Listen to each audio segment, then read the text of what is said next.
Meron bang alam mo eto if I may, bago ko makalimutan, kasi nasa China ako nito nung nakita ko 'to. Nag-mention si Erwin Tulfo, meron siyang very, very irresponsible remark. Alin do'n? Na yung sinabi niya na ang tawag dito, picture nung missile, ayan. Ayun. Picture ng mga Typhoon missile. Tapos sabi niya, so ito pala ang kinakatakutan ng China. Putang ina. Si Erwin Tulfo yan? Erwin Tulfo, number 1 na senatoriable for 2025. Grabe, no? Is putting our country at risk, ladies and gentlemen. Naghahamon talaga, no? Diyos me. Shit. I mean, can you please not vote for this guy? Come on.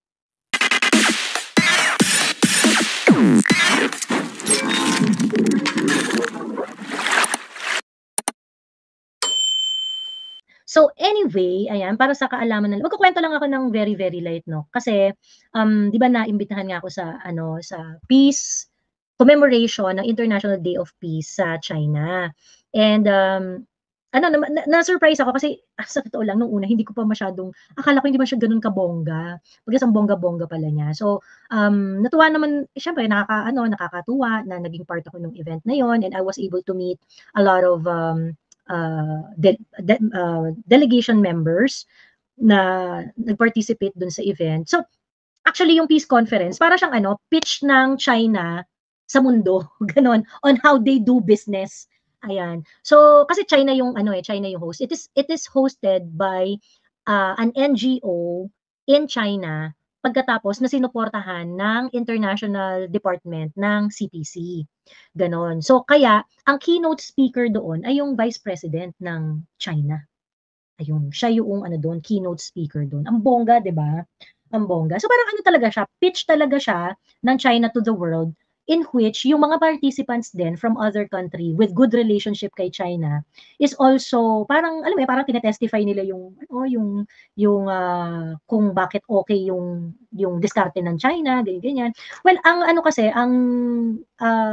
alam niyo naman to at lagi rin naman tong dinidiscuss ng ibang mga vloggers, pero sa mga hindi nakakaalam, alam niyo naman na ang China hindi naman talaga nila meron sila kasing tinatawag na 5 pillars of peaceful coexistence, gano'n. So, parang para sa China, para sa kanila, hindi mo kailangan na makialam sa soberanya ng isang bansa or i-undermine ang soberanya ng isang bansa. Dapat meron kayong mutual respect sa sovereignty ng bawat isa. Dapat para magkaroon ng peaceful coexistence, dapat merong mutual benefits, ganyan. Paano po yung mga talks? In English ba or may translation? May translation. So, ano yun, parang sobrang, na sila mag-host, alam mo yun? Sobrang, lahat may translation. So, for example, yung program, may Chinese, may English, ganyan. Tapos, habang nagsasalita, bibigyan kanila ng device. Tapos yung device na yun, ilalagay mo sa tenga. So, habang nagsasalita yung speaker, let's say yung speaker, kasi hindi lang naman Chinese yung speaker, meron ding mga Latin Americans, meron ding mga European, meron ding mga African, ganyan. Meron ring Asian, ganyan. So maraming nag-participate, hindi lang naman China, mga nagsalita about peaceful cooperation, ganyan. Yung habang nagsasalita sila, may magta-translate. So kung kunwari Spanish yung nagsasalita. Kunwari kasi ang isa sa mga speaker doon Cuban leader. Ayun. So habang nagsasalita siya in Spanish, ganyan. Naka-translate rin in English, ganon. Ayun. Teka lang ha. So ganon ang eksena ng buhay doon. So ngayon, yung China, sila, so pinapakilala nila yung brand nila of of globalization, ganyan. Yung kanilang brand of globalization. So, pillars of peace. China. Ayun. So, ayan. So, parang ang lagi nilang sinasabi is that for peaceful coexistence, kailangan ng mutual respect for sovereignty and territorial integrity. So hindi sila conquistador, ganun. Mutual non-aggression, mutual non-interference in each other's internal affairs, equality and mutual benefit, and then and peaceful coexistence. Ayun. So yun yung lagi nilang sinasabi na hindi naman kailangan na maging aggressive tayo sa isa't isa. And they put emphasis doon sa mutual cooperation and mutual benefit. So kaya sila, ang diskarte nila, pumunta sa ibang bansa, mag-i-invest sila, magnenegosyo sila. Ano sila mga pinakita? Like for example, yung mga works nila sa Africa, kung saan may mga sila doon, mga livelihood programs, ganoon. Marami silang mga pinayaman ng mga Africans kasi tinuruan nilang mag-farm. Pumunta rin sila sa Tonga, may rin may mga gano'n din na pinakilala na kung saan marami rin silang tinuruan do'n ng mga locals kung papaano mag-farm in a modern way, and really made a lot of people rich, gano'n. So, gano'n yung mga eksena. Of course, siyempre yan, event yan na nangyari sa China, ina-expect natin na China is going to really put their best feet forward kasi ang nila diyan talaga, ang ibobongga talaga nila diyan is yung nga na yung kumbaga isasalba talaga nila yung isasalba talaga nila yung kanilang image na sila na yung best image possible, 'di ba? Yung best image possible. And I think that's understandable. Ay magla-live daw si Sas.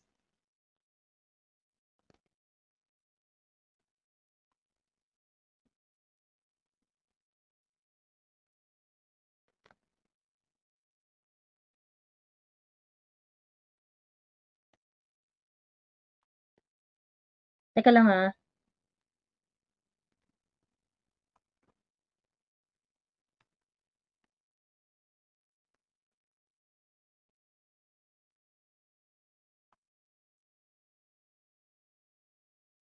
Teka lang. Kung magla-live si Sas, kasi heavy luggage yung i-di-discuss niya eh. Ganun. Actually, gusto ko ring yan eh. Gusto ko ring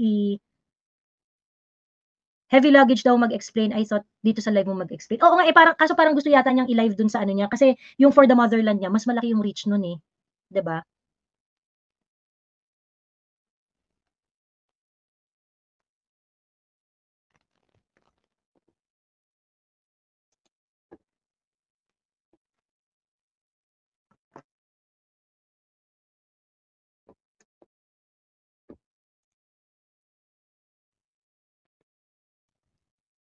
Teka lang tingnan ko lang kung live na si Sas.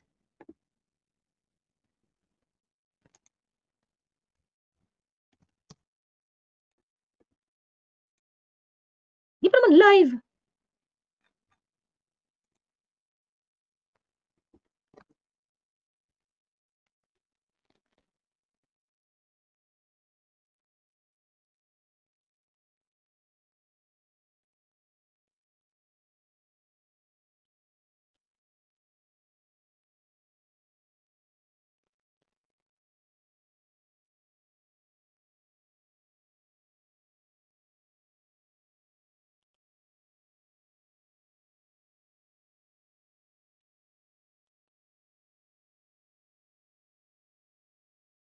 Di ba ata? Oo, kausap ko pa. Bakit wala pang lineup si Amy Marcos sa PDP laban ng Duterte kahit man lang guest candidate? Bakit wala sa lineup ng? Hindi ko rin alam, Mikey Liling. Pwede ba yung live mo makisali sa live ni Sas For the Motherland? Hindi ko alam kung kung meron sigurong kung merong etcha si Sas. Kung meron siyang StreamYard. Ayun. So anyway yun, so yung mga nag-participate doon sa, teka hintayin natin si Sas. Pag nag-live si Sas doon sa For the Motherland, mag-end live ako, lipat tayo doon. Ayun. Tapos after nung live niya, doon na lang tayo magchikahan ulit. Ayan. Invite mo na lang. Ini-invite ko nga, kaso nga lang kasi baka, kasi ifo-focus niya sa heavy luggage eh. Baka yung, alam mo yun, yung shareable na part na yun na heavy luggage lang. Ayan.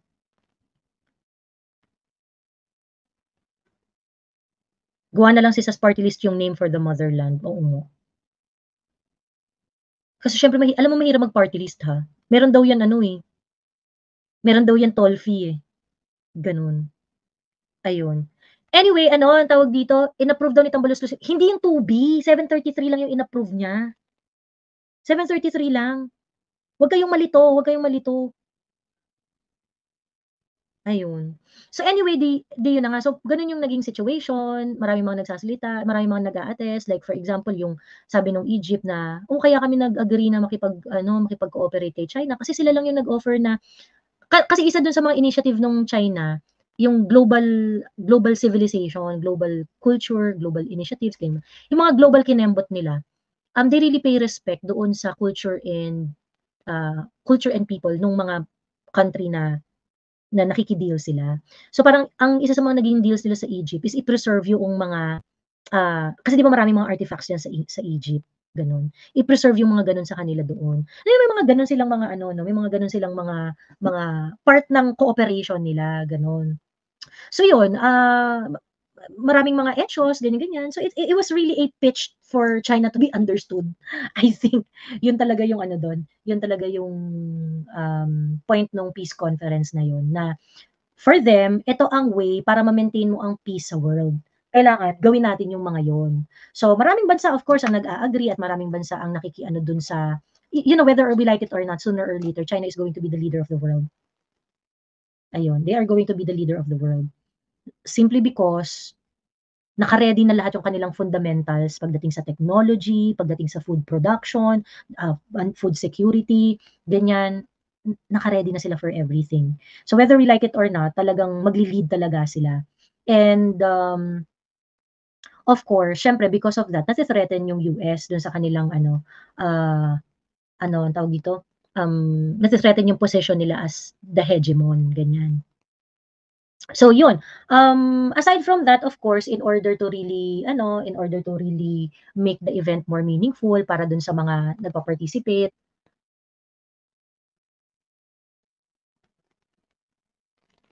ayun.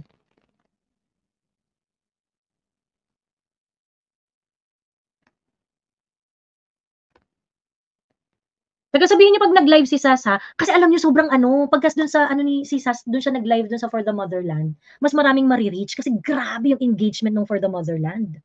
As in, sobrang grabe yung engagement, ayun. So, sa'kin mas okey kung mag-live si Sas doon sa Heavy Luggage gamit niya yung For the Motherland, ayun. May kwentong barangay po ba tonight? Oo, marami tayong kwentong barangay, ayun. So anyway, ayun, for the ano nga, for the trip to be meaningful, meron ding mga engagement with the locals. Marami, sobrang dami kong natutunan dun sa trip na yun, as in. And maraming maraming salamat sa pag-imbita sa akin at sana ay meron pa ulit. Ayun. Okay, si Marcoleta tinanggal sa mga committees. Okay, pag-usapan natin yan. Meron na nag-comment dito. Ah, Asan na ba yun?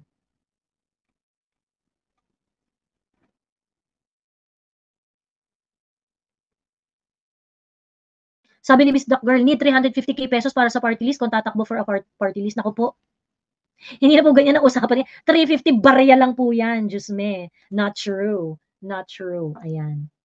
Barya lang po yan. Milyon na po ang usapan dyan. Ayun. Tapos, alam mo yung mga Chinese doon, even yung mga foreigners na kasama ko doon, yung mga delegates na kasama ko doon for different countries, wala naman silang pakialam sa atin eh. Sa totoo lang, Pilipinas lang naman yung sobrang arte na feeling natin sa umiikot yung mundo sa atin. Wala silang pakialam sa atin. In fact, ang concern lang nila at yung mga Chinese rin na nakausap ko doon, ang concern nila talaga is yung mga missiles na nasa Pilipinas. Because of that, yung mga missiles na yun, concern nila yun because of the missile station here, yung mid-range Embular, Typhoon, yung Typhoon missiles. Because of those missiles na nandun sa Pilipinas, we became a regional security threat, gano'n. Kasi siyempre kung merong ano dito, that is going to be perceived as aggression sa part ng China, 'di ba? That's going to be considered as an aggression sa part of China. Ngayon kung wala tayong gagawin at hindi tayo, kikilos para mabago ang sitwasyon, what do you expect China to do? 'Di ba? May ano, merong shinare na article si Prof. Ana Malindog Uy. I-ano ko lang ha, i-share ko lang din sa inyo kasi lalo na yung mga iba diyan na I'm pretty sure hindi masyadong nakikita yung ano ko, yung wall ko. Pero ishi-share ko na diyan, ayan.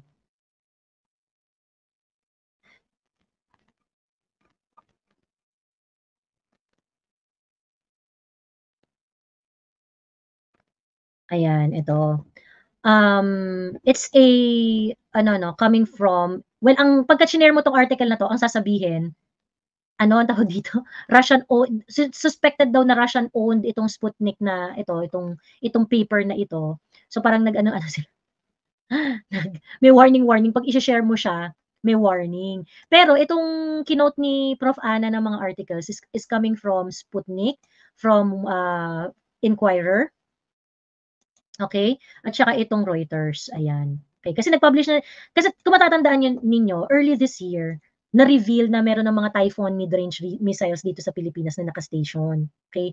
When the government was asked about it, ang sinabi nun nila Anyo at saka ni Gibo is that hindi naman daw yun talaga magstay dito sa Pilipinas. Nag-react din dito si Putin at saka yung ibang mga world leaders tungkol dyan na parang, ano yan?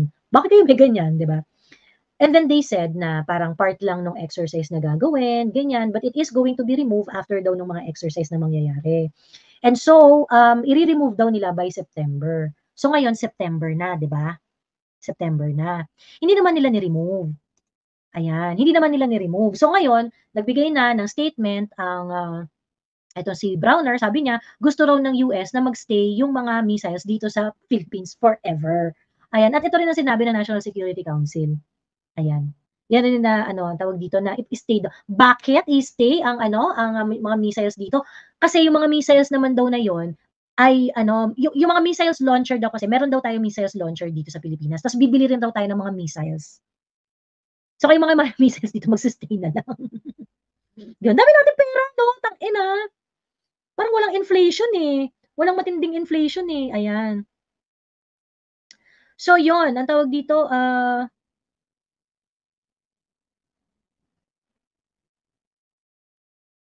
ayan, correct, kasi as early as 2010, nag-start na gumawa ng Boeing like airplane ang China at European ang gumagawa. Ayan, sabi ni Tito, Windy City, work from home, kaya nasa big TV ka ngayon. Ayan. Hello, enjoy your work today. Ayan. Hello, buhay makabayan. Teka, kasama mo rin si Sir EB. Sabi niya magjo-join daw siya. Ewan ko, baka nakatulog daw si Kuyang EB.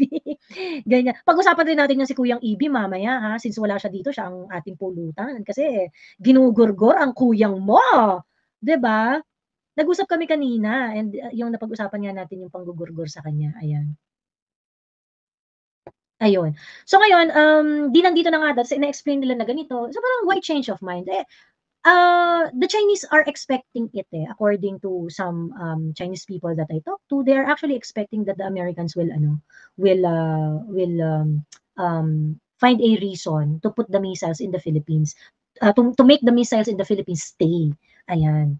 At nandito na si Kuyang dahil ayaw niyang mapagchismisan. Andito na si Kuyang kaya ayaw niya mapagchismisan at mamaya-maya ipagchichismisan natin siya. Ayan. So nabasa mo tong shinare ni Prof. Ana na article, Kuyang? Yes, no.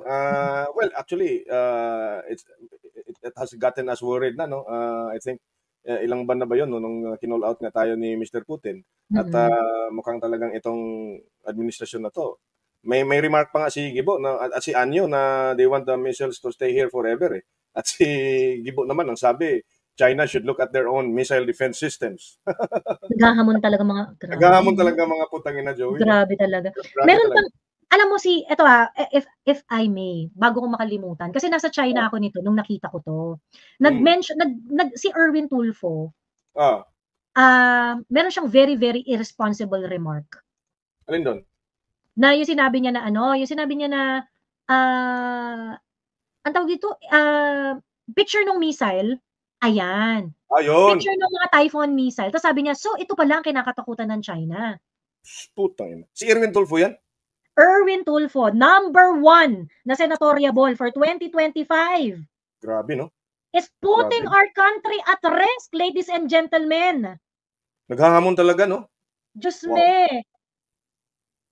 Shit. I mean, can you please not vote for this guy? Come on. Tangina talaga.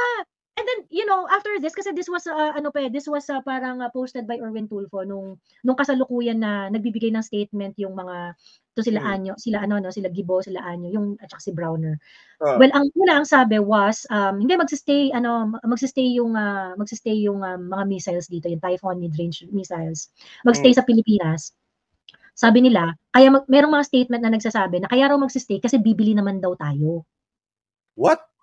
Oo, bibili daw tayo. We cannot afford that. We cannot I even know! afford the Brahmos from India. Putang ina yan pa. Correct. Pagkatapos, after nun, ngayon si Browner ang sinasabi niya, Amerika daw ang may gusto na magstay yung mga missiles doon. I mean, etong ano ni Browner, no, yung sinasabi niya na yung keynote ng Philippine Star na yung keynote ng Philippine Star na ano na sinabi ni Browner. Yun na medyo nakaka-worry yun kasi parang gusto ng Amerika so we really can't decide ano for our country. Tama. Diba? Anong sinasabi? So inamin talaga ni Browner na kagustuhan niya ng Amerika. So it means to say na Amerika talaga, this just confirms what we have been what we knew all along, that America is running our foreign policy and that correct. If not the entire country. Yes. Walang iya. Diba? So yan, kinote ng Inquirer na ang US daw ang may gusto na magstay ang mga missiles forever sa Pilipinas. So wala na tayong say dito, even if it poses a risk to Filipino people, even if the missiles being here in the Philippines is regarded as a threat to the regional security. Mga motherfuckers, hindi lang Philippine security ang pinag-uusapan dito, regional security. You know, when I was in China, Kuyang, that's what they say. It poses threat to the region. Tama. Kasi nga, if you look at the map, no, it's that's ang range niyan is about 1,600, 1,700 kilometers eh. So all the coastal littoral the coasts of the littoral states, no, and it far extends to the West Asia ay pwedeng matamaan ng mga typhoon weapon systems na yan, ng mga missiles na yan if they are launched, no, somewhere in northern Luzon, lalo na, no. So even North Korea is worried kasi maabot ata din eh. So wala ano ba, you know, really Joey, I really don't understand. And I think it already needs a collective action against by the ASEAN member states because it poses a threat again to the regional peace and security and stability sa Indo-Pacific. And ang ASEAN countries naman, I think ano yan they are within reason na to call out what's been going on in the Philippines. That's not part of our mutual defense treaty, and in fact, it's even unconstitutional. Correct. At ilang treaties binabiolate natin. We have 2 treaties that was signed prior to PRRD. One anti-nuclear proliferation treaty signed during the term of PRRD. Ang speaker noon was Cayetano pa ata, no? Ng Senado. So talagang wala na tong administrasyon na to, no, Joey, no? Talagang pinapakain talaga tayo sa leon, sa mga tigre, sa mga buitre. They do not care about your lives. Okay? And they are really forcing consensus here, kasi biruin mo, you have a senatoriable in the person of Erwin Tulfo talking about this, mocking China as if, I mean, bakit yung kinakatakutan ng China ang iniintindi mong putang ina ka, 'di ba? Ang intindi mo yung nakatakutan naming mga Pilipino. Joey, actually, ang China hindi natatakot sa ilang missiles na yan. Putang ina, pag pinaulanan tayo ng entire hypersonic arsenal ng China, wasak tayo lahat. So hindi natatakot ang China. Ang kinatatakutan ng China, putang inang Erwin Tulfo ka, no? Na magdulot yan at inumpisa na nga nila, tinatawag yan ni Mr. Putin na Cold War arms race in the Indo-Pacific. Kasi nga, alam mo Joey, ito bakit na bumibisita na yung mga barko ng German Navy? 2. Iniimbita nila yung French Navy, Australian Navy, New Zealand Navy. Eh kung hindi ka ba naghahamon, ba't mo iimbitahan yung mga non-interested parties or non-parties to the dispute in the South China Sea? Now we are talking about 3 more visiting forces agreement ng Australia, Japan, France at saka New Zealand. Kaya alam niyo po mga kababayan, napaka-importante na wag nating hayaan na i-force ng Amerika ang consensus dito sa bansa natin. Pag pinanalo niyo yan Sir Erwin Tulfo bilang senador at ang iba pang mga senador na walang ginagawang hakbang para protektahan ng Pilipinas sa giyera, ibig sabihin, kayo may participation tayong lahat. Pag tayo ay namatay lahat sa giyera. Lahat kayo may dugo ang kamay ninyo pag tayo lahat namatay sa giyera. Kung ilalagay nyo ang mga senatoriables dyan na kukonsintihin ang ganitong klaseng takbo ng ating foreign policy at hindi i-call out ang Pangulo, 'di ba?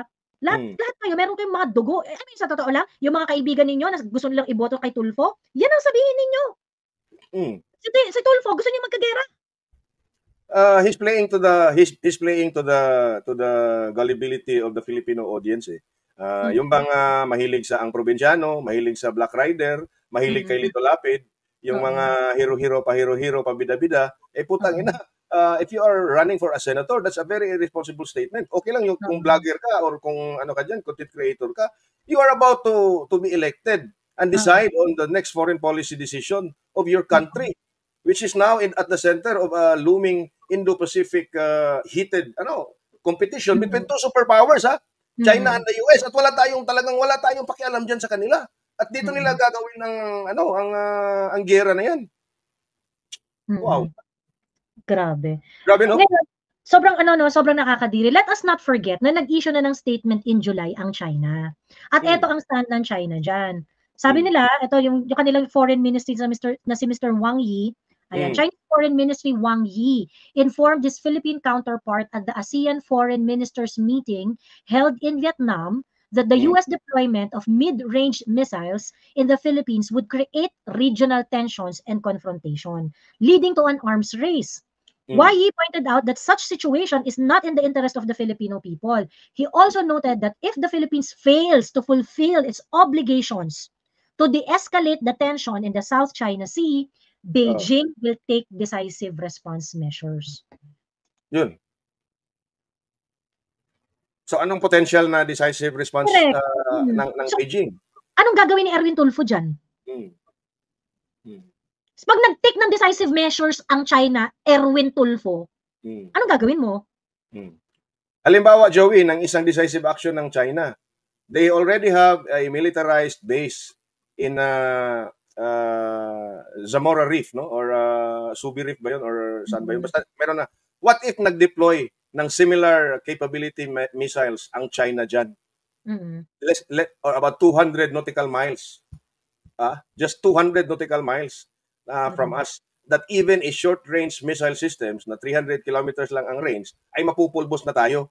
Anong gagawin mo? Butang inang Erwin Tulfo ka. Iiyak na naman at hihingi ng tulong doon sa Amerika. Hindi na nga sila nakapagpadala sa Ukraine kasi nauubos na yung mga missiles nila doon sa Gaza. Putangin na talaga itong mga senatoriables na to. Wala. Grabe, no? At nag-number 1 pa, Joey, ha? Number 1 sa survey. My God! Please! Yung mga ganitong klaseng alam nyo, there is a bigger hand here. Please understand that there is a bigger hand here. Yung mga ganitong, Erwin Tulfo talking about the shit is actually legitimizing any consequences that will result from this. So ngayon, kapag kunwari, namatay tayong lahat sa gera dahil sa mga missiles na yan, the world are going to look at us, binoto nyo naman yung mga yan kasalanan nyo yan At hindi sila mamamatay, Joey, because they will be the first one. Siguro mga pamilya nila, nandun na sa abroad ata Correct! It's just a private jet flight away. In 1 hour, Correct. They can actually, charter a private jet and zoom to wherever. Yan ang nangyari sa Ukraine, di ba? So, ako talaga, yung belligerent stance natin dyan at yung pagiging tuta natin ng mga Amerikano is a very serious issue na pilit kang tinatakpan at tama nga si Inday Sara, siya yung ginagawang distraction sa mga totoong issue. Pero Joey, alam mo ha, I think, I hope, and I really hope, nag-recess na yung Congress. I think it is the high time Inday Sara should make statements on the foreign policy stance of this government. Yes, I think so too. Yes. Because alam mo, it's high time. This is a serious issue. I mean, very serious. At walang makikinig na seryoso sa mga pinagsasabi natin ni Sas, ni Prof. Malindugoy, kasi sino ba naman tayong napakikinggan ng mga ordinaryong Pilipino? Pero pag si Inday Sara will make a statement, amplify our voices, di ba? Yeah, validating our fears and our apprehensions sa mga nangyayaring ganyan. I think the Filipino people will listen. After all, she has 32 million votes na backing her. Correct. Diba? So, I hope. I agree, I agree ko yung EB. I think Inday Sara should also, kagaya ngayon, lahat binabato sa kanya and everything. She should also throw stones at these people, di ba? Parang, kasi, wag ako yung iniintindihin ninyo. Ang intindihin ninyo, yung kapayapaan dito sa bansang to, na kayo, pinupush nyo lalo sa gera. 'Di ba? I think pag itong issue na to ang ina-amplify masyado ni Inday Sara, alam mo Joey, lahat ng issue na yan mamamatayan, kusang mamamatayan if Inday Sara will take this issue front and center in the next few weeks or months even, no, and become a platform doon sa mga kaalyado niya who will be running for the Senate, no? At talagang para maano talaga, no, ma-articulate talaga nila, no, on their platforms, no, at doon sa mga entablado during the campaign. Kasi walang nobody sana observe ko Joey nobody, wala talaga in the government hierarchy, executive or legislative, no, ang talagang maski impartial na lang, maski neutral na lang, wala talaga. Sino bang nagpalabas ng statement na hindi talaga to mabuting direksyon ang tinatahak ng Pilipinas? Wala, di ba? So I think it's high time na Inday Sara should carry this issue and make this as an integral part of her critique, no? And I think kung magkaroon ng stance si Inday Sara, malaki yung chance kasi that the consensus will not be forced among Filipinos. Yes. It's very important kasi ang ginagawa kasi ng Amerika ngayon, ang ginagawa ng US, they try to support and get the, I don't know, yung mga bilhin, yung mga kaluluwa ng ating mga legislators, ng ating mga kongresista, na magsalita, especially sa mga senador, kasi national ang scope niyan na magsalita talaga, na tawag dito, na magsalita talaga in favor of yung current na policy ni BBM. To support BBM's foreign policy. Pagkatapos pinapalala nila yung conversation on yung mga bully issue, yung mga kung ano-anong mga etchos balungos, ganyan. I was with a delegate from Vietnam and she was actually from the Vietnamese government, parang sa DFA ng ang pangalan nito sa DFA ng Vietnam, ganon. Ayun, so sabi ko sa kanya, actually kayo ang galing niyo ng pakikipag-deal niyo sa sa China kasi even if ang lala ng away niyo before. Sabi niya, yes, grabe, sobrang antindi talaga nung gulo namin with China before, ganyan. Nagano na talaga siya. However, they were smart enough to compartmentalize. Sige, meron tayong mga claims na overlapping and whatnot, but let us look at other things. Let us look at other things where we can find compromise. Yun din naman yung sinasabi ng China. Ang China at ang philosophy ng China talaga in public policy, always harmonize. And this is not coming from parang flimsy principle na naisip lang ng China na gawin. This is their historical value. Part ng Confucian value yan. You have to harmonize all the time. Ayan. Live si Sas, lipat muna. Ay, sige. Live muna daw si Sas. Ano ko na lang muna kaya? End live? Ipa-flash ko lang muna dito yung live ni Sas. Sige, flash muna natin. Sige. We can mute Kuyang EB. Yeah, we can mute. Natin. I think sa to, no?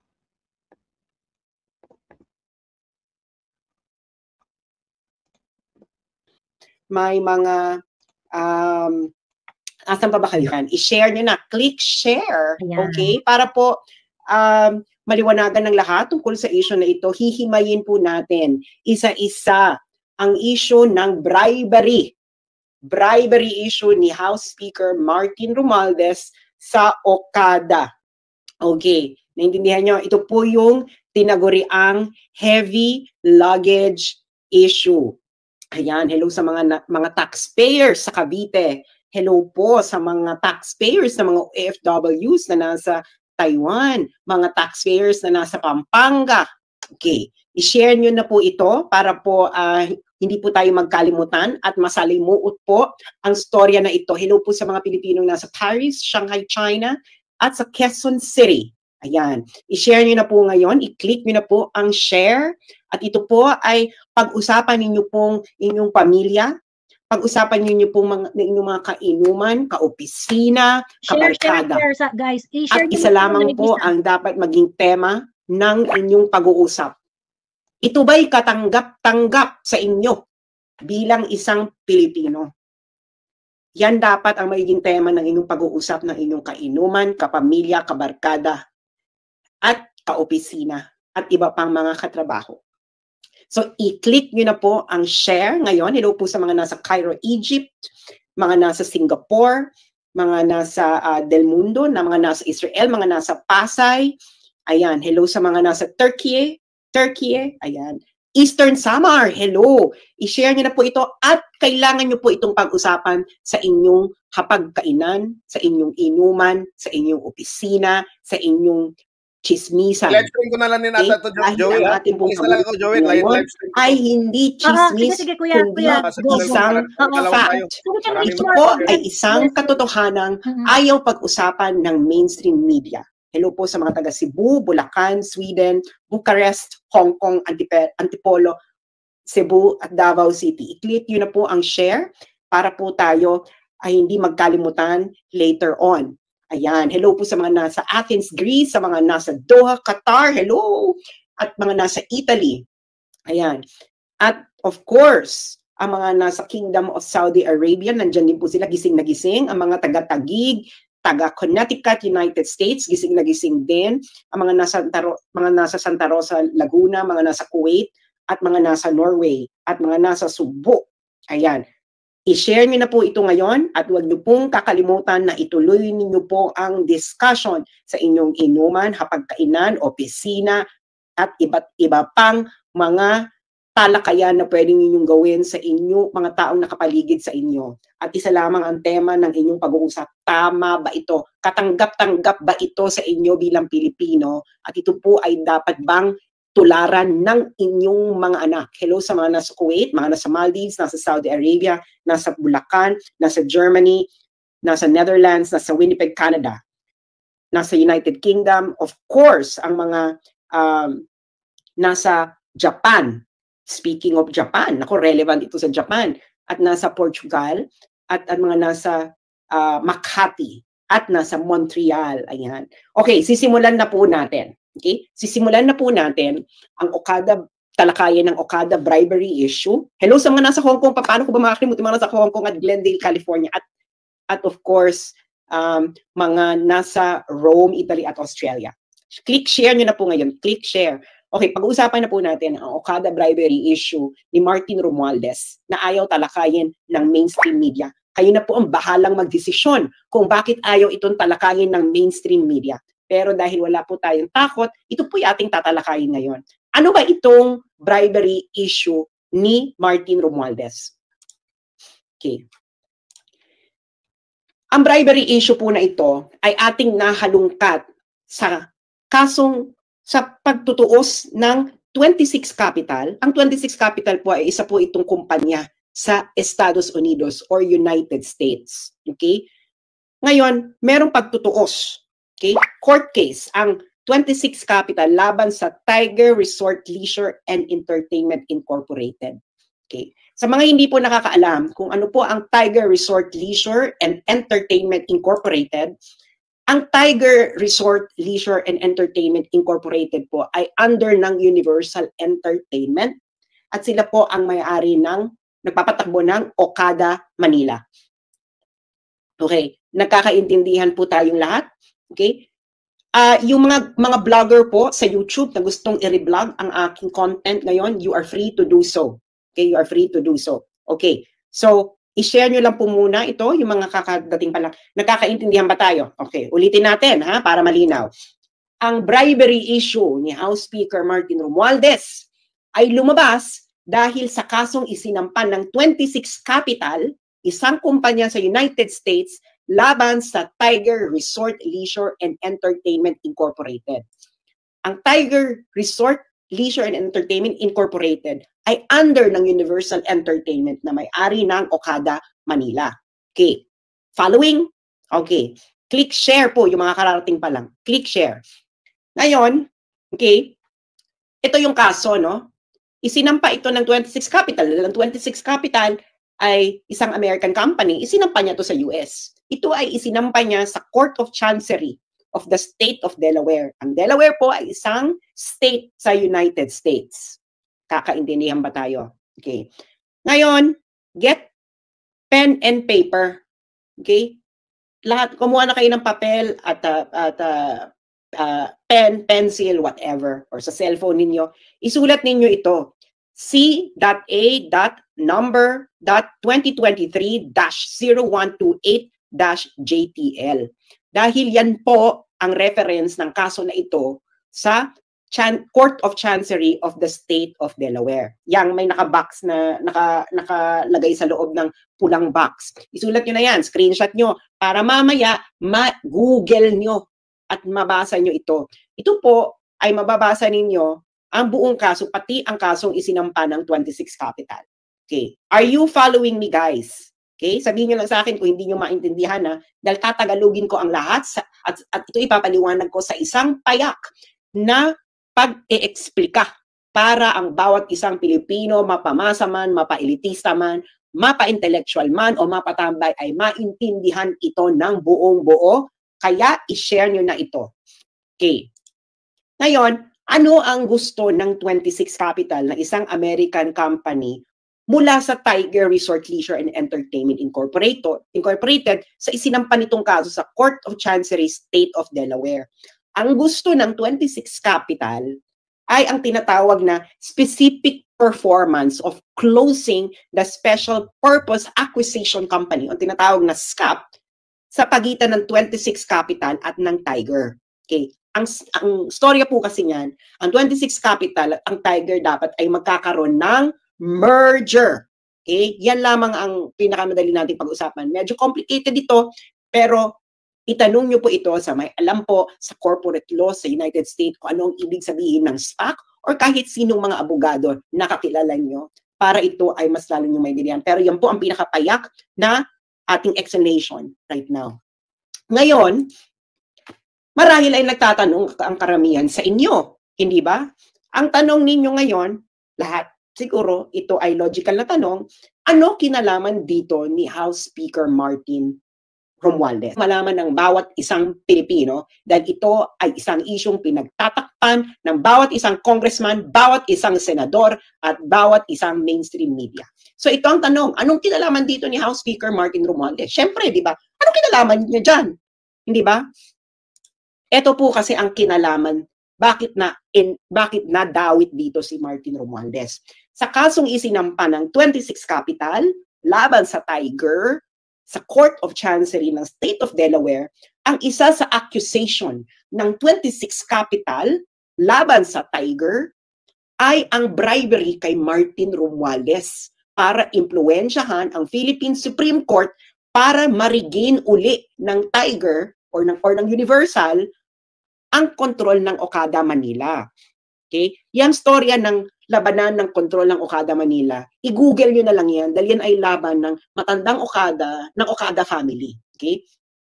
So, para dito lang, dun lang muna tayo ilimitahan. Okay? Kinailang ang accusation ng 26 Capital, ang Tiger at Universal Entertainment, okay, ay nag-bribery kay Martin Romualdez para impluwensyahan ang Philippine Supreme Court para makuha ng isang Okada faction uli ang kontrol ng Okada Manila. Naintindihan nyo? Ngayon, bakit ito ngayon ipinasok ng 26 Capital na issue? Kasi ang gawain na ito ay tinatawag sa Amerika na breach of ordinary course covenant. Ibig sabihin po ng breach of ordinary course covenant, ito ay labag sa practice, industry practice, okay, sa Amerika. Ang bribery po ay labag. Okay, labag sa batas ng Amerika, kaya ito ay matatawag na breach of ordinary course covenant. Naintindihan niyo na. Okay? Kaya dito napasok si Martin. Okay. At itong specific accusation na ito ng 26 Capital laban sa Tiger ay nabalita sa Japan Times noong August 1, 2023. Ito, Japanese firm accused of improper influence over Manila Casino. Japan Times po yan nagbalita. Hindi po ito basta-bastang publikasyon. Okay? Japan Times. Ngayon, nung pumutok ito last year, kasi August 1, 2023, July 2023, sinampa yung kaso sa Amerika. Nabalita August 1, 2023. Nung pumutok ang issue na ito ang sinabi, ito ang naging response. Okay? Ito ang naging response ng ating honorable Congressman, House Speaker Martin Romualdez. Ever as a bribery scheme and were you ever involved in it? Well, we've reached this point in our career and we've done went to dignify questions, queries, or allegations. And when it comes to fake news, we just don't dignify it, and we don't even intend to create. So that's the truth to it, and we just leave it at that, and we just try to focus on the issues that have credibility and. So narinig niyo yung sinabi niya. Ang sabi niya, ayaw niyang i-dignify ang issue na ito na ibinalita ng Japan Times dahil daw ito ay fake news. Okay? Yung mga kakarating lang, please share. Okay? Dahil fake news daw ito. Okay? Kaya hindi niya i-dignify. Sir, but were you ever contacted to appear in the case in the US? No, that's why I'm really very puzzled by this is even coming up. Sir, and you're also denying na on July 27, 2022, based on that report, Okada Manila officials allegedly brought some quote-unquote heavy luggage with quotes and items to Romualdez. I'd just like to get your reaction to that. Again, nothing of that sort ever occurred. That's why It didn't occur? Never. Okay, sir. Thank you. So, papaalala ko yung sinabi niya ha, hindi raw nangyari yung heavy luggage issue. Ito raw ay fake news. Okay, yan ang sinabi ni House Speaker Martin Romualdez. Ngayon, naalala nyo, okay, yung kaso sinampan ng 26 Capital laban sa Tiger. Okay, na-desisyonan ito nung September 7, 2023. Okay, September 7, 2023. Ang nag-decide nito, okay, ng kasong ito, okay, pati na yung issue ng ni-raise ng 26 Capital na nag-engage ng improper influence itong Tiger Resort sa Pilipinas sa pagbabribe kay Martin Romualdez, kasama ito sa naging desisyon kung may nangyari bang ganon. Ngayon, si James Travis Laster ang nag-desisyon nito. Siya ang Vice Chancellor of the Delaware Court of Chancery. Okay? Ngayon, get your pen and paper. Okay? Maybe ilalagay ko dito. I-screenshot nyo yan. Okay? I-screenshot nyo yan. Yung link dyan. Kasi yung link na yan, yung link mismo ng desisyon na nasa Delaware Court of Chancery mismo. Kaya kita mo, courts.delaware.gov. Okay? Isulat nyo yan, i-screenshot ninyo para mabasa ninyo. Kayo mismo ang makabasa. Hindi ito fake news. Totoo ito. It is a decision na sinulat ni James Travis Laster, Vice Chancellor of the Delaware Court of Chancery. Ito po ay korte sa Amerika. Okay? Korte po ito sa Amerika. Yan, screenshot nyo yan. Okay? Yung mga kakarating pa lang, please, please, please, click share. Pag-usapan itong kayong magpapamilya. Okay. Now, let's now go to the decision. Okay? Okay. Ang pupuntahan natin dito is factual background. Okay. Okay. Dito sa factual background, sinabi dito na ang trial, ito ay umabot ng 5 days. Meron silang 13 fact witnesses, 4 expert witnesses, at meron ding 2,281 exhibits, kasama na ang deposition, transcript ng 29 na individuals. So nagkaroon ito ng proper trial para madetermina ang mga facts. Okay? Kita nyo ba yan? Nakikita ninyo? Okay. 5 days of trial, 13 fact witnesses, 4 expert witnesses, 2,281 exhibit, kasama ang deposition, transcript, mula sa 29 individuals. Okay. Hihimay-himayin natin ito ha. Kaya itong si Martin Romualdez, mali siya na sinasabi niyang fake news ito. Dahil ito ay factual background nung kaso na isinampa ng 26 Capital laban sa Tiger. Okay? At itong factual background na ito ay dinetermine ng isang huwes sa Amerika na si James Travis Laster na Vice Chancellor ng Delaware Court of Chancery. Okay. So, ang relevant dito kay Romualdez ay yung page 36. Page 36 nung desisyon ni Laster. At ang title nung part na yon ay yung The Dodgy Bargain. So, himayin natin to paragraph by paragraph. Okay. So, makikita nyo dyan, no? Ewan ko kung malinaw sa inyo yung link nung kaso. Basta, ulitin natin para ma-screenshot ninyo, masulat nyo sa papel. Okay? Para, ayan. So, para masulat ninyo sa papel at kayo mismo ang pumunta sa korte mismo ng ng Delaware Court of Chancery para kayo na mismo kapag-download. At ang relevant kay Romualdez dito ay page 36. Okay, page 36. Okay. Okay, hihimay-himayin natin ngayon itong factual determination. Pupunta tayo paragraph by paragraph. Okay. Paragraph 1, okay, ng part na the dodgy bargain. Ang ibig sabihin ng dodgy ay suspicious, not above board, illegal, pangit, tsaka, ano ba mga pwedeng dodgy? Kaduda-duda, hindi kaaya-aya. Yan. Chararat. Okay. Okay, ito yung paragraph 1. Sabi sa paragraph 1, itong Universal at yung Tiger, okay, they attempted na makuha uli ang control ng Okada Manila through a judicial process. Okay? Ngayon, yung Tiger, nag-file na sila ng motion for reconsideration sa Supreme Court. Okay? Kaso nga, nagkaroon ng takeover na yung matandang Okada. Okay? Ngayon, yung pagkatapos ng takeover, yung Tiger, nag-file sila ng supplement noong June 9, 2022 sa Philippine Supreme Court. Yung Philippine Supreme Court, deadma, hindi sila nag-respond doon sa isinampang motion ng Tiger. Ngayon, ito ay paragraphs 2 and 3. Ngayon, nung June 3, 2022, okay? Again, ito ay facts. Okay? Na dinitermina ni James Travis Laster, Vice Chancellor of the Delaware Court of Chancery, sa isang hearing, totoong trial, hindi ito kangaroo court na katulad sa Philippine Congress. Noong June 3, 2022, si Michelle Lazaro, okay, ay nag-suggest ng isang alternative sa judicial process. Okay? Si Lazaro ay director ng Tiger at corporate secretary rin siya ng Tiger. Okay?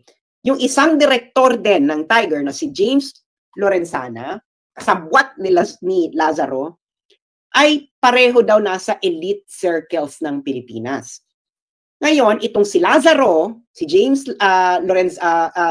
Michelle Lazaro, nag-email siya kay Asano, Takeuchi, at isa pang Universal Director. In-explain ni Michelle Lazaro sa mga Hapon na ito, okay, na siya, si Michelle Lazaro at si James Lorenzana ay may isang relasyon sa isang common friend na isa daw key figure sa Philippine politics na tumulong na rin daw dati sa Universal. Okay? At ito raw ang best option ng Universal para makuha uli ang kontrol ng Okada. Okay. Yung batang Okada yan. Okay. Ngayon, ang sabi ni Michelle Lazaro sa email, the key person, our common friend, feels that my involvement moving forward is indispensable, such that he was reluctant to provide further assistance or to pursue any potential partnership unless her concerns were addressed. So ang sabi ni Michelle Lazaro, kailangan si Michelle Lazaro sa deal na ito. So ang ibig sabihin niya kung anong kailangan involved si Michelle Lazaro, yan ang sinabi daw sa kanya ni Martin Romualdez.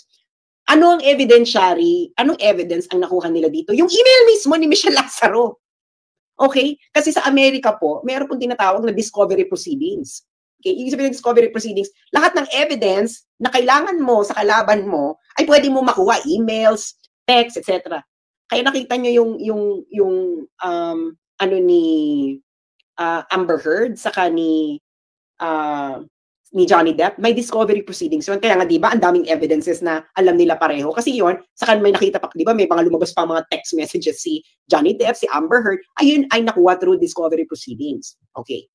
Ngayon, ang sabi ni Michelle Lazaro, ang common friend daw na yun, okay, ay si Martin Romualdez, Speaker of the House for the Philippines. Ito ang sinulat mismo ni James Travis, Vice Chancellor ng Delaware Court of Chancery. Ang common friend daw ay si Martin Romualdez, na Speaker of the House for the Philippines, nephew by blood ni Philippine First Lady Imelda Marcos, nephew by marriage ni former Philippine President Ferdinand Marcos, pinsan ni Philippine Senator Amy Marcos, at pinsan din ni Ferdinand Bongbong Marcos. Okay? Yung JX674 na yan, evidence yan. Okay? Yan ang source ng evidence na nakita ni James Travis Laster. Kaya nga pag pumunta tayo sa Delaware at pinakuha natin ang buong kopya ng buong kaso, makikita natin lahat. Pero dito muna tayo mag-focus sa desisyon. Okay. Ngayon, sabi pa ng ang nakalap na fact ng Vice Chancellor ng Delaware Court of Chancery para ma-confirm ni Lazaro ang kanyang connection, itong si Lazaro, Michelle Lazaro, nag-text siya kay Takeuchi, yung Hapon, no, ng Universal, ng dalawang pictures ni Lazaro kasama si Romualdez. Okay. Ngayon, Sabi daw ni Lazaro sa text, yung pangatlong individual doon sa picture ay ang chair ng Philippine Gaming Commission. Sino yan? Si Altenco. Okay. Ngayon, sino to si Michelle Lazaro at James Lorenzana? At bakit nga ba ito malapit kay Martin Romualdez? Okay. Itong si Michelle Lazaro ito ay anak ni Lolong Lazaro na isang close friend ni Martin Romualdez. Okay, i-google nyo ito. Nung namatay si Lolong Lazaro, itong si tatay ni Michelle Lazaro, itong si Martin Romualdez ay nag-deliver pa ng eulogy sa tatay sa pagsalamay ng tatay ni Michelle Lazaro. Itong si James Lorenzana ay fraternity brad ito ni Martin Romualdez sa Upsilon Sigma Phi. Kaya ganyan sila kalapit kay Martin Romualdez. Okay, paragraph 5. Ngayon, yung email ni Lazaro ay meron daw term sheet. Okay, ito ang mga demands ni Lazaro. Dapat si Lazaro at Lorenzana ay kailangan tumanggap sa Tiger ng $35,000 per month. Okay, ito yung mga condition ni Michelle Lazaro para si Martin Romualdez ay tumulong. Okay, ay tumulong. Okay, kailangan daw si Lazaro Lorenzana ay magkaroon ng bayaran ng $35,000 per month net of taxes. Ibig sabihin, kailangan bawas na yan ng tax, ha? 35,000 net na yan. Ngayon, yung board ng Tiger ay kailangan palawakin daw, kailangan maging 30 ng miyembro, at kailangan si Lazaro at Lorenzana ay may karoon ng karapatan na mag-designate ng 6 na members doon sa 30 members. At ngayon, meron pa sila ibang ginamay na officers na kailangan din bigyan ng pabuya, si Yip at Van der Sande. Okay. At of course, okay, inapprove itong terms ni Lazaro. Okay? Itong mga terms ni Lazaro, again, ulitin ko, mga terms nito para itong si Martin Romualdez ay tumulong. Okay? Ngayon, si Fujimoto, pinirmahan din to. Nakikita nyo yung mga JX665, J656, JX656. These are references. References po ito sa mga documentary evidence na nakalap ng Delaware Court of Chancery. Okay. Ngayon, paragraph 6 and 7. Ang plano daw, okay, ang plano ay kasama sa plano ay dapat may i-deliver kay Romualdez. Okay? Yan ang plano. So, besides doon sa mga demands ni Michelle Lazaro, kailangan din daw ay may ibigay kay Romualdez. So, ang nangyari, yung head ng Universal, okay, yung Universal, ito po ang parent company ng Tiger at ang Universal ang may-ari ng Okada. Okay. Ang Universal, nagkaroon ng business trip sa Pilipinas at may dala-dalang heavy luggage. At yung heavy luggage na yun ay merong item para kay number 2. Ang number 2, ito po ang tawag kay Martin Romualdez. Number 2 si Martin Romualdez daw sa Philippine politics. Hindi si Inday Sara na Vice President. Si Martin ang number 2. Okay. Ngayon, pag dumating na raw ang item sa Pilipinas, ito ay dadalhin ng Universal Executive kay Martin. Okay. Ngayon, yung Asano, sabi niya, na-keep na natin yung promise natin kay number 2. So now, turn na ngayon ni number 2 na i-fulfill ang kanyang promise. Okay. Intindihan nyo? Lahat ito ay may reference sa documentary evidences mula emails, text messages, etc. na nakalap ng Delaware Court of Chancery. Okay. Ngayon, itong next paragraph na ito ngayon ay pinabulaanan na hindi daw ito alam ng 26 Capital. Kasi remember, di ba, yung 26 Capital, dinimanda niya yung Tiger. Sabi ng 26 Capital, itong Tiger, nag-involve to ng bribery issue. Nag-bribe ito kay Martin. Ngayon, sabi ng 26 Capital, hindi niya alam. Ngayon, itong next paragraph na ito, ang sabi, imposibleng hindi alam ito ng 26 Capital. Kasi, nag-email pa si Michelle Lazaro. Okay?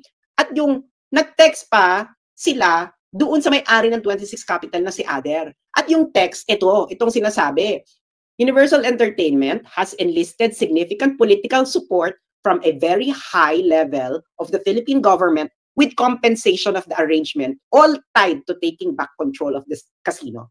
Ano sa Tagalog to? Yung text doon sa may-ari ng 26 Capital, ang sabi, itong Universal Entertainment na may Okada ay kukuha ng suporta, significant political support, kukuha ng significant political support mula sa isang high-level Philippine government official para makuha uli ang Okada, ang kontrol ng Okada. Yung JX647 na yan ang documentary evidence. That's the text evidence na nakalap ng Delaware Court of Chancery sa mga cellphones nila, no? Okay. Ngayon, ato na nga, etong si Romualdez, okay, kasabwat siya, alam ito ng lahat, okay? Kaya nga, okay, noong July 27, 2022, yung executive ng Universal na si Sato Nobuki, nag-travel mula Japan papuntang Pilipinas. Okay. Ngayon, isa pang executive ng Universal, si Hajime Tokuda, ay nag-schedule ng meeting kay Romualdez nung susunod na araw, July 28, 2023. Yung JX730 na yan, documentary evidence yan. Okay, na nagtitrace na may talagang meeting na nangyari, may setup na meeting na nangyari. Kaya pag pumunta kayo ng Delaware Court of Chancery, kunin nyo ang buong kopya ng kaso documentary evidence, makikita nyo lahat kung ano yung JX730 na yan. Okay. Ang meeting daw ay nagtagal ng 90 minutes. Okay.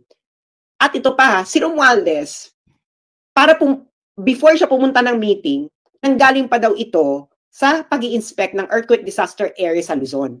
Noong July, yung araw na yan, totoo, si Romualdez ay, I think, nasa Northern Luzon. May earthquake yan, di ba? I think he was maybe in Abra or Ilocos, somewhere in the north, nandun siya, nag-i-inspect. So pagtapos na mag-inspect, pumunta ngayon siya dito para i-meet niya itong mga Hapon para kunin niya ang kanyang heavy luggage. Okay. Ngayon, so, ginawa ng Universal Executives, may binigay silang letter kay Romualdez. Ang sabi ng mga Hapon kay Romualdez, it would be a huge problem if the ruling by the Supreme Court was prolonged any longer. Sabi nila, magkakaroon daw ng problema pag tumagal pa ang pag-issue ng ruling ng Supreme Court. At ang sabi ng mga Hapon kay Romualdez, okay, gusto daw nila ng favor para sa mas maagang resolusyon ng Supreme Court. Okay. So ano daw ginawa ni Romualdez? Okay. Then and there made ex parte calls and sent a text to several members of the Philippine Supreme Court, including its chairman. Sa Tagalog, kamiting ni Romualdez yung mga Hapon. Binigyan ng heavy luggage. Ito ang favor na gusto namin. Ang ginawa ni Martin Romualdez, tinawagan niya ang mga justices ng Supreme Court.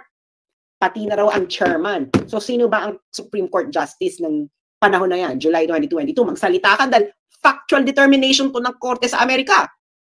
Ngayon,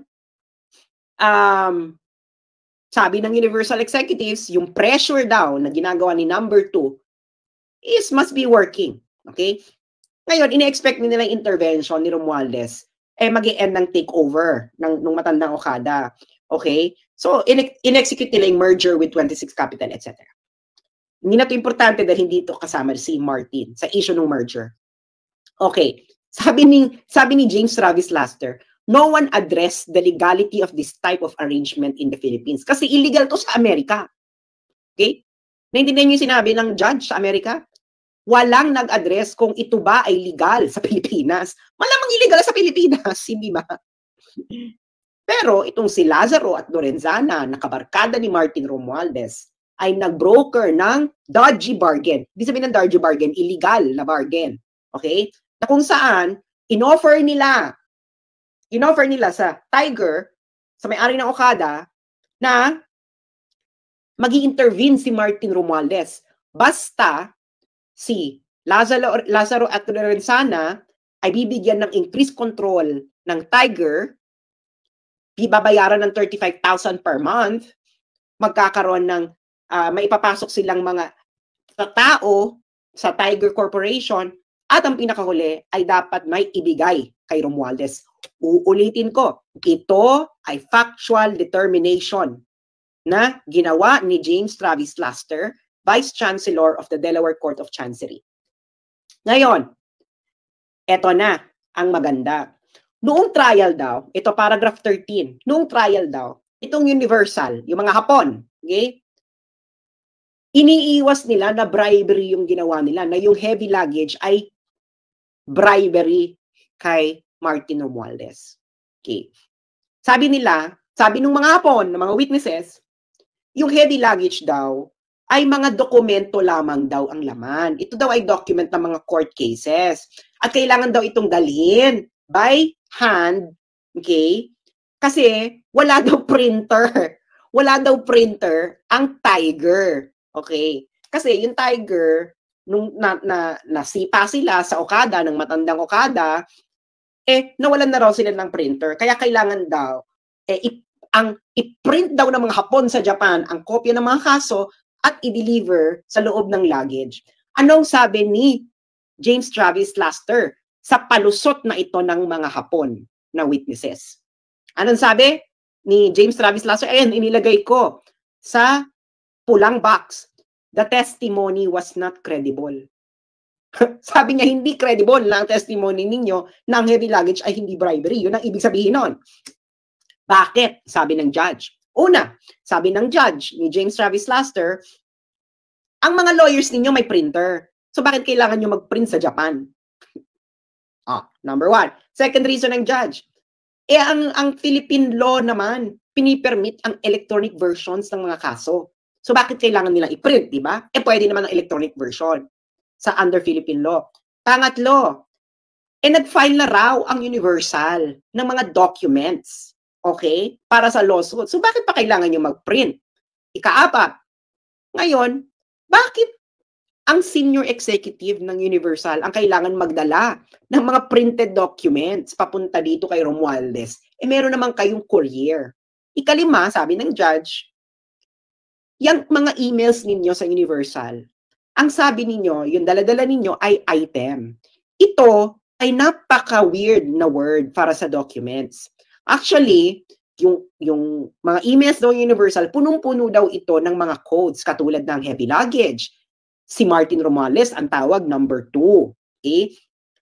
Bakit kailangan yung magkaroon ng maraming katsakahan na iba't ibang words para lang sa court documents? Kung court documents talaga yan. At ito ang pinaka sinabi ng judge.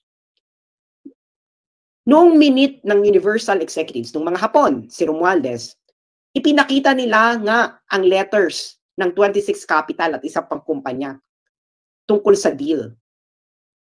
Pero ang mga letters naman yun ay hindi mabigat. Kaya, itong si James Travis Laster, ang kanyang factual determination, ang heavy luggage na yan, ay part ng dodgy bargain. Sa madaling salita, ito ay bribery. Gusto ko lang sabihin mga kababayan, na sa trial na ito, hindi nag-deny ang mga Hapon na minit nila si Martin Romualdez noong July 2022 at meron silang dalang heavy luggage. Hindi nga, nagpalusot nga lamang ang mga Hapon na ito sa judge sa Amerika na ito hindi bribery. Pero hindi naniwala dito ang judge sa Amerika. Kaya mga kababayan, nakakalungkot ito. Sangkot dito ang Korte Suprema, sangkot dito ang House Speaker ng Pilipinas, at of course, ang presidente ng Pilipinas, yung pinsan mo, tinotolerate mong ganito. Ito ba ang bagong Pilipinas, Bongbong Marcos? Ito ay kaso, factual determination, na ginawa sa isang korte sa Amerika at hindi sa mga kangaroo court ninyo. At itong pinaka nakakalungkot na sinabi ng judge sa Amerika na si James Travis Laster. Ang sabi niya dito, ang mga outcomes daw sa Philippines, sa Philippine courts, ay naaapektuhan ng political influence. Kaya itong 26 Capital, parang kung dalhin mo to sa Pilipinas, wala ring mangyayari. Kung dalhin mo kung halimbawa, mag-utos si James Travis Laster na ituloy niya yung deal niya sa Tiger, malabong i-honor ito sa Pilipinas dahil nga, ang outcomes pala sa Pilipinas na i-impluensyahan ng mga politiko. At yung mga kalaban daw, itong 26 Capital, gumawa na nga ng dodgy bargain or bribery para makuha yung political influence. So, porke pa? Wag na raw, yung remedy na ituloy, yung i-close yung deal, hindi na kailangan, ay malabong mangyari. Nagets niyo? Nag-gets niyo yung sabi? Ang outcomes sa Philippine legal courts ay na-impluwensyahan ng mga politiko. Supreme Court, hindi ba kayo nahihiya? Comment, ito ang observation mula sa factual determination ng isang judge sa Amerika. Hindi nyo pa ito ina-address.